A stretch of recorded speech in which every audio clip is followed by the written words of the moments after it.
Alleluia, Alleluia, Alleluia.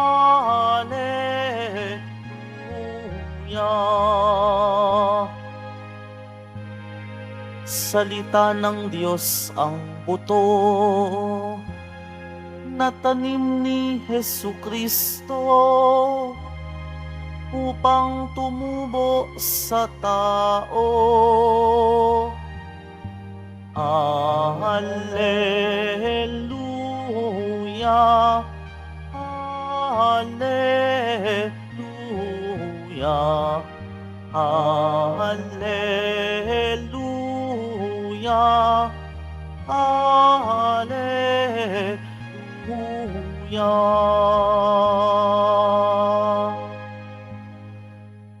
Sumainyo ang Panginoon. At sumayo rin. Ang mabuting balita ng Panginoon ayon kay San Mateo. Papuri sa iyo, Panginoon. Noong panahong iyon, iniwan ni Hesus sa mga tao at pumasok sa bahay. Lumapit ang kanyang mga alagad at sinabi sa kanya, "Ipaliwanag mo po ninyo sa amin ang talinghaga tungkol sa masamang damo sa bukid." Ito ang tugon ni Hesus. Ang anak ng tao ang nagasik ng mabuting binhi. Ang bukid ay ang sanlibutan. Ang mga taong pinaghaharian ng Diyos, ang mabuting binhi, at ang mga taong pinaghaharian ng diablo, ang masasamang damo. Ang kaaway na naghasik ng mga iyon ay walang iba kundi ang diablo. Ang pag-aani ay walang iba ay ang katapusan ng daigdig, at ang mga anghel ang mga tagapag-ani. Kung paanong iniipon ang mga damo at sinusunog, gayon din ang mangyayari sa katapusan ng daigdig. Susunugin ng anak ng tao ang kanyang mga anghel, ang iipunin nila mula sa kanyang pinagharian ang lahat naging sanhi ng pagkakasala at ang lahat ng gumagawa ng masama. At ihagis sa maningas na pugon. Dooy mananangis sila at mangangalit ang kanilang ngipin. At magliliwanag na parang araw ang mga matuwid sa kaharian ng kanilang Ama. Ang may paninig ay makinig. Ang mabuting balita ng Panginoon. Pinupuri ka namin, Panginoong Jesucristo. Magsiyo po muna lahat.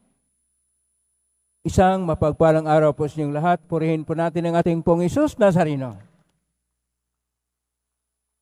Nasa Martes tayo ng ika-17 na linggo sa karaniwang panahon ng pangalawang taon ng ating pagdiriwang.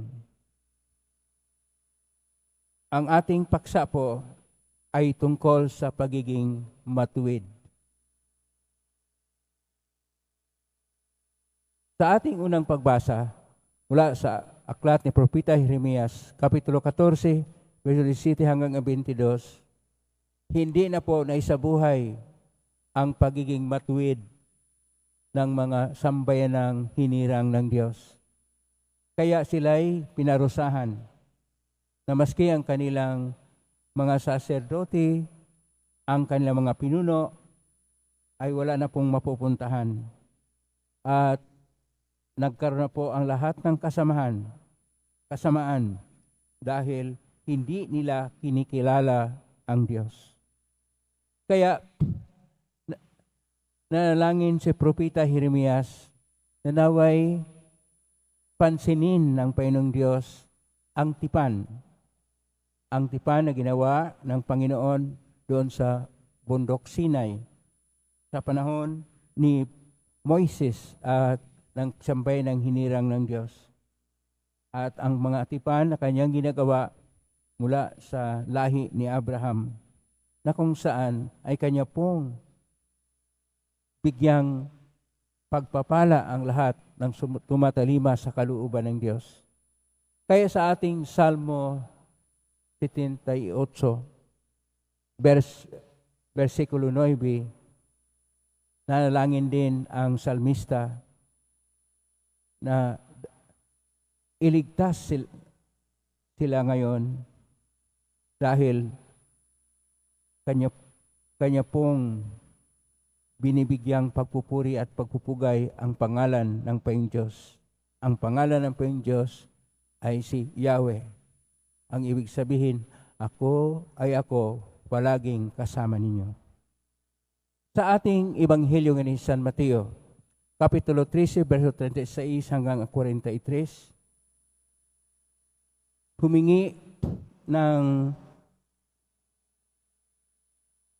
eksplanasyon o lumapit ang mga alagad upang ipaliwanag ang mga tinuturo ng Panginoon sa pamagitan ng talinghaga. Isa sa pagtuturo ng Panginoon ay ang talinghaga tungkol sa mabuting binhi at sa masamang damo. Na ang mabuting binhi ay inihasik ng Panginoong Hesus sa pamagitan ng kanyang salita at sila'y tinuturing na mga anak ng kaharian ng Diyos. Pero may mga anak rin ng dyablo. Ang ibig sabihin, ang lahat ng tao na ayaw tumatanggap ng Ebanghelyo ng ating Panginoong Hesus Nazareno, ang mga gumagawa ng masama, ang mga ayaw tatanggap sa ating Panginoong Hesus Nazareno at yung ayaw maniwala sa Diyos, sila yung mga masamang damo na naghahasik ng iba't ibang klaseng mga kasamaan sa buong mundo. At kuminsan dahil sila ang makapangyarihan, sila ang mga mayaman, sila ang mga may kontrol sa pamalaan, kuminsan ang kanilang ginagawa ay ang pagpapahirap pa sa mga tao. Kaya ang ating Ebanghelyo ngayon ay nagtuturo sa atin na darating ang paghukom at yaong mga sanhi ng paghihirap ng tao, ang lahat ng gumagawa ng masama. Ibig sabihin dito lahat ng may bisyo, gaya ng mga nagdodroga o nagtutulak ng droga o nagbibinta ng droga, gaya ng mga nagsusugal at nagpapalaganap ng pagsusugal, ang paglasing, ang mga mahalay na mga bisyo, ang mga pagnanais na mga material na bagay, ang lahat ng mga gumagawa ng masama, nag-iisip ng masama, may tunguhin na masama at interes na masama, silang lahat ay gaya ng mga damo susunugin sa parusa na walang hanggan. Kaya, ang maiwan na lang ay yung pinili ng Diyos. Yung mga tinatawag na mga matuwid. Sa salitang Hebreo, ang matuwid ay sadek. At yung sadek, sila yung makikita natin na sila ay tumatalima sa kalooban ng Diyos. Sila ay gumagawa ng kabutihan sa pangalan ng Diyos.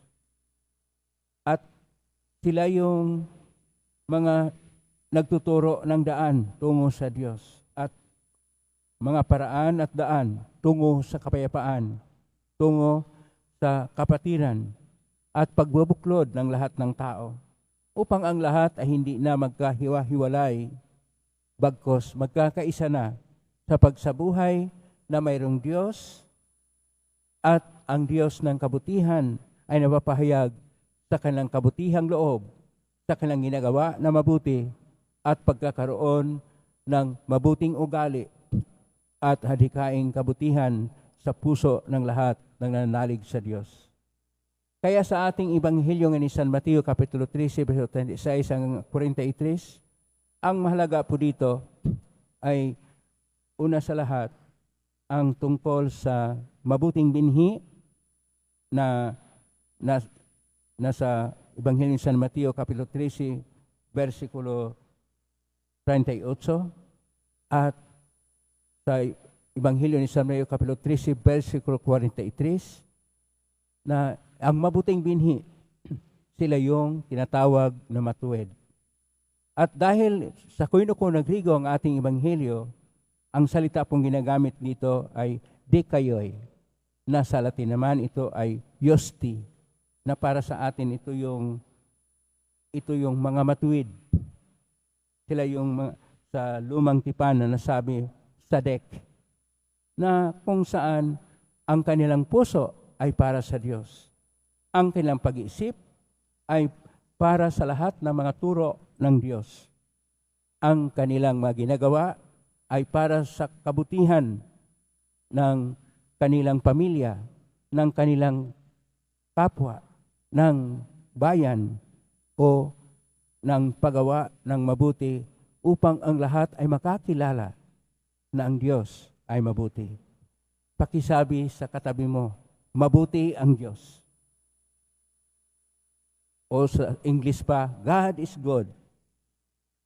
At dahil dito kapag tayo ay magkaroon ng kabutihan, naghahari ang Diyos sa ating mga puso. Pero kapag tayo ay tampuhin, o dili kaya madaling magalit o mag-iisip ng masama, o dili kaya natukso ng kasamaan at hindi nagbabalik loob sa Diyos, o dili kaya ang ating iniisip ay pansarili lang, sarili natin, hindi po tayo sadek, hindi po tayo dekayo, hindi po tayo matuwid. Kailangan na tayo'y babalik sa Diyos. Pakisabi sa katabi mo, magbago ka na. O lakasan mo kasi parang natutulog yata. Magbago ka na. Ang lahat po na nagbabago at para sa Diyos, pumulakpak po upang ipahayag natin na tayo ay nagmamahal sa Diyos dahil magbabago tayo at tayo'y magkaroon ng kabutihan sa ating buhay. Lahat ay para sa kabutihan sapagkat ang Diyos ay mabuti. Sapagkat ang Diyos na nagmamahal sa atin, ibig niya na tayong lahat ay maging mabuti din upang magkaroon ng buhay ng hanggan sa kalangitan. Amen? Purihin natin ang Diyos.